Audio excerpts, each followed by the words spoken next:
Hello friends, आप सभी का स्वागत है मेरे इस YouTube channel the Sam's kitchen में। राखी का त्यौहार है और इस त्यौहार में एक अनोखा रिश्ता है और अनोखा प्यार है। ऐसे अनोखी चीज़ में अगर हम एक अनोखा प्यार की रेसिपी दें तो कैसा रहेगा। हम इसमें बनाने जा रहे हैं एक अनोखी रेसिपी, और इस रेसिपी के साथ मैं शर्त लगा के कह सकता हूँ कि अगर कोई बहन अपने भाई से शर्त लगाए और ये पता करे कि इस रेसिपी में क्या क्या डला है इंग्रेडिएंट्स के तौर पे, तो वो बता नहीं पाएगा और अपनी शर्त बहन जीत जाएगी। हम बनाने जा रहे हैं अनोखी लहसुन की खीर। तो लहसुन की खीर में क्या क्या डलता है, कैसे बनता है, उसके मेडिसिनल इफ़ेक्ट क्या क्या है, हम देखते हैं आज द सैम्स किचन में। इस लहसुन की अनोखी खीर में सबसे पहले जाएगा लहसुन। हमने लहसुन को बारीक काट लिया है और लंबे लंबे काट लिए हैं। हाँ, साथ में हमने इसमें लिया है लगभग 15 से 16 लहसुन की कलियाँ। उसके बाद हमने लिया है लगभग 7 से 8 चम्मच शक्कर। उसके बाद बादाम, किशमिश, काजू, केसर और साथ में लिया है इलायची पाउडर।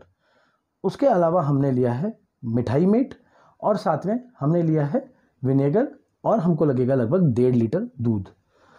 अब सबसे मेन इम्पॉर्टेंट चीज़ होती है लहसुन का जो तीखापन होता है लहसुन की खीर में, वो हमें निकालना है। अब वो कैसे निकालना है वो मैं आपको बताऊंगा। बहुत इंपॉर्टेंट प्रोसेस है, थोड़ा ध्यान से देखिए। अनोखी खीर के लिए हमने यहाँ पे तकरीबन 1.5 लीटर दूध लिया है और हम उसको यहाँ पे उबालने के लिए छोड़ दे रहे हैं। और साथ ही साथ अब हम लेंगे अपने लहसुन के फ्लेवर को कम करने का तरीका। चलिए मैं आपको दिखा रहा हूँ कि कैसे होगा। तब तक ये यहाँ पे उबलता जाएगा। दूसरी तरफ में लहसुन का जो तीखापन होता है वो कम करूँगा। हमने यहाँ पे आधा लीटर पानी लगभग लिया है और अब हम इसके अंदर लहसुन का जो फ्लेवर होता है तीखापन, उसको हम कम करेंगे। तो अगर आपको याद होगा, हमने जो प्याज की खीर बनाई थी, तो प्याज की खीर के लिए हमने सफ़ेद प्याज का यूज़ किया था और हम प्याज में उतना तीखापन नहीं होता है, तो हमने क्या किया था, प्याज को नॉर्मल पानी में गर्म किया था और उबाला था। अब हम इसमें क्या करेंगे, हम इसमें, क्योंकि ये और ज़्यादा तीखा होता है, तो हम इसमें डालेंगे सिरका। और ये सिरका हम लगभग डालेंगे डेढ़ अपना जो ढक्कन होता है ना, तकरीबन उतना सिरका हम डालेंगे आधा कप के अंदर, आधा लीटर पानी में। एक बार ये पानी थोड़ा सा गर्म हो जाएगा, फिर हम इसके अंदर लहसुन डालेंगे। अब ये पानी थोड़ा थोड़ा गर्म हो रहा है। अब इसके अंदर जाएगा हमारे लहसुन। और ख़ास बात ये रहेगी, जब पूरा लहसुन जाएगा तो पहले 2-3 बार में तो ये मस्त उबल के फ्रॉथ देगा, पूरा झाग बना देगा। अब अगर आप देख रहे होंगे तो थोड़ा थोड़ा झाग बनने लगा है। हाँ, ये सिरके के अंदर जब लहसुन का फ्लेवर मिक्स हो रहा है ना, उसके कारण। अब ये ऐसा हमको लगभग 3 से 4 बार करना है। हम इसको 2 मिनट तक उबालेंगे। उबालने के बाद हम इसको फिर ठंडे पानी में निकालेंगे। ठंडे पानी के बाद में निकालने के बाद हम फिर से इसको वापस यही सेम रिपीट करेंगे और ये लगभग 3 से 4 बार करेंगे। ये 3 से 4 बार करने के बाद हमारी लहसुन जो है वो अपना फ्लेवर छोड़ देगी, जो तीखापन है वो छोड़ देगी, और फिर हमारी लहसुन तैयार हो जाएगी खीर के लिए। अब आप देख रहे हैं ये फ्रॉथ आ गया है, पूरा झाग बन के ऊपर आ रहा है। ये झाग नहीं, बस इसका जो तीखापन है ना, ये बाहर निकल रहा है। हमें लगभग 2 मिनट इसको उबालना है। फिर हम इसको पानी को ड्रेन करेंगे और उसके बाद में हम इसके अंदर मिलाएंगे ठंडा पानी और फिर ठंडे पानी से इसको धोएंगे। लहसुन की खीर बेसिकली एक शाही खीर है। ये शाही खीर इस तरह से है कि जब कोई राजा रजवाड़ों के यहाँ पे कोई स्पेशल गेस्ट आते थे, तो स्पेशल गेस्ट को अपने स्पेशल शेफ्स के थ्रू वो बनवाते थे कुछ नया और कुछ ऐसा जिसमें उनके गेस्ट चकित हो जाए, और वो उनसे पूछते थे और उनको चकित करते थे। तो ये उसमें की एक खीर है। अच्छा, इसका मेडिसिनल इफेक्ट कैसा है कि अगर आप इस खीर को नॉर्मल टेम्परेचर पे रखते हैं और बाद में अगर किसी पेशेंट को जोड़ों में दर्द है या कोई हार्ट का इशू है, या अगर मैं बात करूं तो अभी जैसे कोविड गया है तो इम्यूनिटी का इशू है, तो वो सब चीज़ों में ये बरकरार करके बढ़ाती है आपकी इम्यूनिटी। आपको जोड़ों के दर्द को भी थोड़ा सा कम करती है और साथ ही साथ आपको हार्ट के पेशेंट्स को हार्ट के रिलेटेड इश्यूज़ को भी सॉल्व करती है। इसके बाद हो गए हमारे। अब हम इसको निकाल के ड्रेन करेंगे। उसके बाद में इसी को ठंडे पानी से भी एक बार और ड्रेन करेंगे। अच्छा, अगर आप इसको देखें तो पहली 2 बार में ये बहुत ज़्यादा तीखी स्मेल देगा, तो आपको इतना कुछ सोचना नहीं है। ये तीखी स्मेल इसलिए कि ये तीखी स्मेल अपनी निकाल रहा है। ठीक है, चलिए अब हमने दूसरी बार के लिए ये वाला सेम प्रोसेस को दोहराया है। एक चीज़ आपको बस ध्यान रखनी है कि अगर आप ये वाला प्रोसेस अच्छा कर गए तो लहसुन की खीर को कोई नहीं पहचान पाएगा कि ये लहसुन की खीर है। है ना। तो ज़रा इस प्रोसेस को ध्यान दीजिएगा। पहली बार में बहुत ज़्यादा फ्रॉथ जैसा दिखेगा और बहुत तीखी स्मेल आएगी लहसुन की जब आप इसको उबालेंगे। सेकेंड टाइम में थोड़ा कम हो जाएगा, थर्ड टाइम में और कम हो जाएगा, और साथ ही साथ लहसुन इतना वाइट हो जाएगा कि आप कंफ्यूज हो जाएंगे कि आप अगर बादाम के छिलकों को निकाल के अगर आप उसको उबालने के बाद आप देखेंगे तो आप उसमें दोनों में डिफरेंस करना कंफ्यूज हो जाएंगे कि कौन सा क्या है। फाइनली 4 बार धोने के बाद ये कुछ इस तरह से दिखेगा। आप देख रहे हैं कितना वाइट हो गया है और इसने अपना तीखापन भी छोड़ दिया है। अब ये तैयार हो गया है हमारी खीर की आगे की रेसिपी के लिए।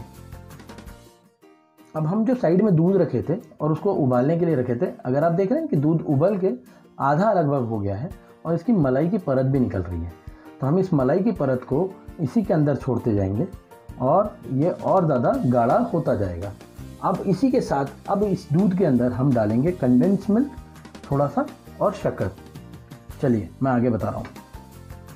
अब इसमें जाएगा हमारा तकरीबन 2 से 3 चम्मच कंडेंस मिल्क, 1 2 और ये 3 चम्मच के आसपास हमने यहाँ पे ले लिया है। ज़रूरत पड़ने पे अगर लगेगा तो हम 1 आध चम्मच और एक्स्ट्रा ले लेंगे। अब इसको हम मिक्स करते रहेंगे। इसी के अंदर हम केसर हमने ली है वो हम डाल देंगे ताकि वो अपना रंग भी छोड़ते रहेगी।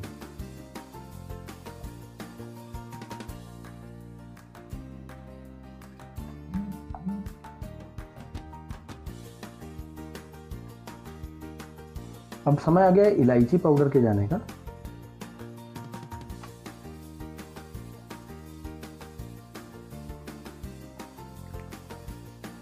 एक सौंधी सौंधी खुशबू आ जाती है इलायची पाउडर के आने से, बहुत फ्लेवरफुल हो जाती है खीर। अब समय आया है हमारे शक्कर डालने का। क्योंकि हमने कंडेंस मिल्क भी लिया है तो हम यहाँ पे शक्कर 1 चम्मच और 2 चम्मच, मैक्सिमम से मैक्सिमम 2 चम्मच के आसपास हम डालेंगे। ये बाकी आपके ऊपर डिपेंड करता है कि आपको कितना डालना है। अच्छा, अगर आपको मेडिसिनल यूज़ के लिए करना है ना तो आप इसमें शक्कर की मात्रा बहुत से कम रखेगा, तो ये मेडिसिनल यूज़ के लिए बहुत लाभदायक रहेगा।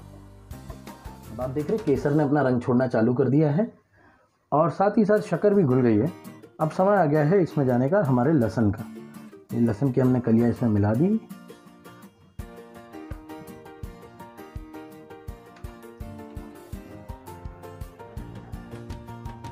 याद रखिएगा अगर हमने जो प्रोसेस बताया ना इसका जो तीखापन मिटाने का, अगर आपने इसको सही कर लिया तो कोई पहचान नहीं पाएगा कि लहसुन की खीर है, नहीं तो उसका जो तीखापन आएगा आपको पसंद नहीं आएगा। अब समय आ गया है इसमें डालने का ड्राई फ्रूट्स। हमने यहाँ पे किशमिश थोड़े लिए हैं, थोड़े बादाम और थोड़े काजू लिए हैं।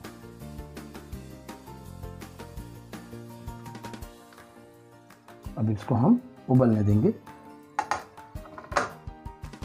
फाइनली अब हमारी खीर लगभग बनकर तैयार हो गई है। आप देख रहे हैं कितना गाढ़ापन आ गया है इसमें और ड्राई फ्रूट्स ने और अलग मज़ा दे दिया है। अब मैं आपको इसकी प्लेटिंग बताता हूँ कि हम इसकी प्लेटिंग कैसे करेंगे। गैस हुआ बंद और प्लेटिंग की तैयारी चालू। तो बनकर तैयार हो गई है हमारी अनोखी लहसुन की खीर। बनकर तैयार हो गई है हमारी अनोखी लहसुन की खीर। इस खीर को जनरली हमें ठंडा करके ही खाना है। जितना हम ठंडा करके खाएंगे उतना इसका स्वाद आएगा। तो अगर आपको ये अनोखी रेसिपी पसंद आए तो आप इसे लाइक, शेयर, कमेंट और हाँ, मेरे चैनल को सब्सक्राइब ज़रूर करें। Thank you so much.